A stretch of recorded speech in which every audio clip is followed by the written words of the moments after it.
from Coin Local 6, the road to the championship. Brought to you by McDonald's. And welcome to the Rose Garden. Right now, fans are watching Louisville and New Mexico wrap up the third round of the NCAA tournament. And we are excited to be out here at the Rose Garden. I'm Amy Troy, Dan Christopherson, and Tim Becker here, having a great time tonight. Yeah, you know what? Portland's been loving having the tournament here. It's going to be over after the second game winds up tonight. And I've been saying all along, I think the best part might be the fact it's not raining on all these fans. They're going to leave Portland with a good impression after a few days of great basketball. So let's take a look at what they're looking at right now. Just two games here today. This is the 4th seed Indiana, 12th seed VCU, played at 4 p.m. this afternoon. Indiana held off VCU 63-61. And going on right now, 4 seed Louisville is trying to hold off the 5th seed New Mexico, and that has about 8 minutes in the first half. Lobos. Now, 4 Portlanders are playing in the tournament today, and some of them will continue to see some play, and we'll get into that. Jesuit grad Mike Hart and Gonzaga Bulldogs took in the 2nd seed Ohio State. Oregon City's Brad Tinsley and Vandy played Wisconsin. We'll show you how they performed in a minute, but first we'll start off with Kentucky. 2 Portlanders playing for the Kentucky Wildcats, Jesuit grad Kyle Wiltjer and Jefferson's Terrence Jones. The Wildcats met Iowa State and Louisville today. And Terrence Jones helped them take charge early. Defensive end, blocks a shot to start a fast break, and look who's going to throw down the dunk at the other end, Jones with a monster slam. Later Nice. First half, Kyle Wiltjer into the act with a 3-pointer that got the whole crowd buzzing, caps a 9-0 Kentucky run, pushing the lead to 10. Iowa State actually fought back to tie, but Jones and company not ready to go home today. Jones to Anthony Davis. The Wildcats roar to victory, 87-71. Let's take a look at the numbers. Terrence Jones finishing with 8 points, 11 rebounds. The dude is a beast on the glass for sure. And Wiltjer had that 1 3-pointer for Kentucky as they move on. Yeah, Wiltjer, of course, a big part of Kentucky's future. He's just a freshman right now, but why do we know that? Well, simply because of the legacy that he left at Jesuit High School, where they just locked up another state title last week. Now, some of his former teammates say his influence there lives on, and they're just having a blast watching him on TV these days. Lamb back to Wiltjer. That was his spot in the first half. Now he takes a runner in the paint.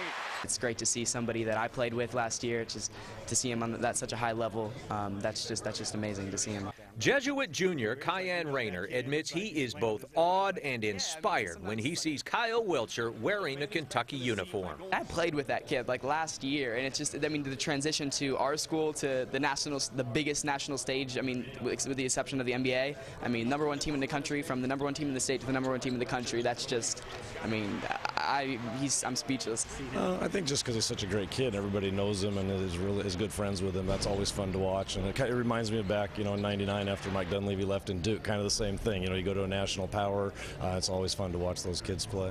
Well, Kyle's Kentucky coolness is a ton of fun to follow right now for his former teammates. It's what he left them with, a winning legacy that helped Kyan and the Crusaders notch a 4th straight championship again last week. Kyan would lead them with 19 points in this year's title game, picking up right where Kyle left off, standing tall as the cornerstone of Jesuit state titles in 2010 and last year in 2011. He and some others have moved on, but never lose touch. They taught us, they told us what we needed to do to get back here, and we followed their role. And I mean, they keep sending us messages, calling us, telling us what we need to do. I mean, they got us, they prepared us for this year. The business of winning aside, knowing Kyle's infectious and downright funny personality adds another layer to the fun of watching him shine in the national spotlight. You are my best friend. Forever. I don't want to throw him under the bus or anything. He's kind of a goofy guy. He's a funny guy. So, it's funny to see him out there. And, he's doing well, too. So we're proud of that.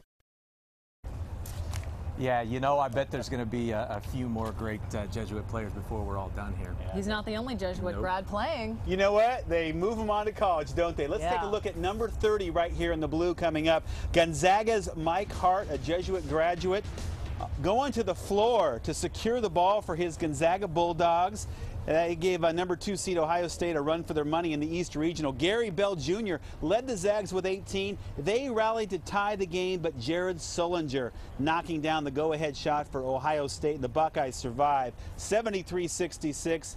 Shedding some tears in Spokane, Gonzaga finishes with a 26-7 record.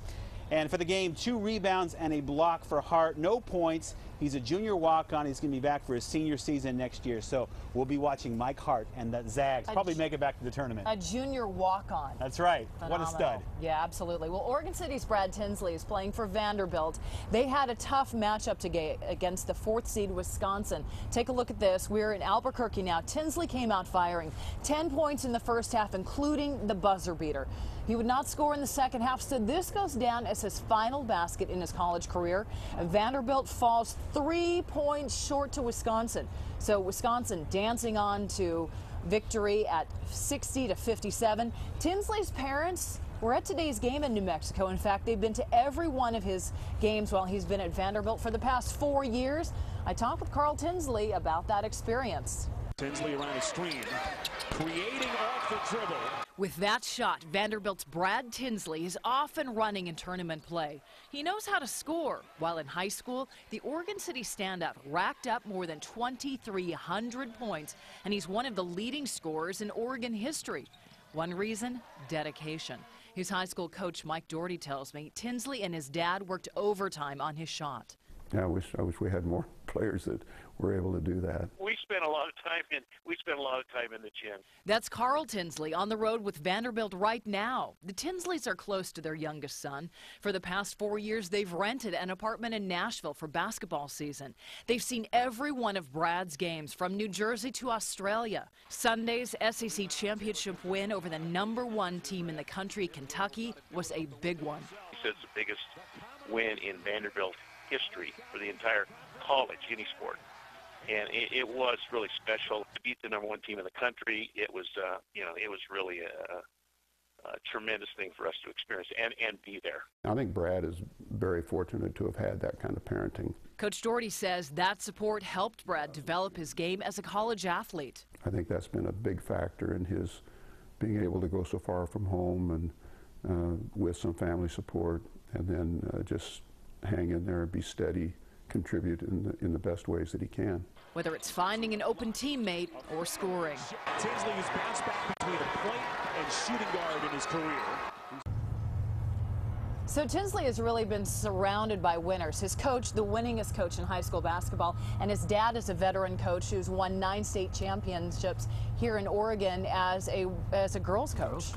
Which brings me to the next subject. Let's not forget about the women. We've been talking about guys out here all afternoon, but let's go to the videotape. Louisville's Shoni Schimmel, she's number 23 right there, and she was just hustle and hoops all day against Michigan State. She knocks down a three-pointer there to cap a 14-2 Louisville run. Schimmel, awesome in this game. Look at this wicked no-look pass right there inside to Shante Dyer. You're going to see it again. Nice. Shoni had it going on this afternoon. Louisville eliminates the Spartans 67-55.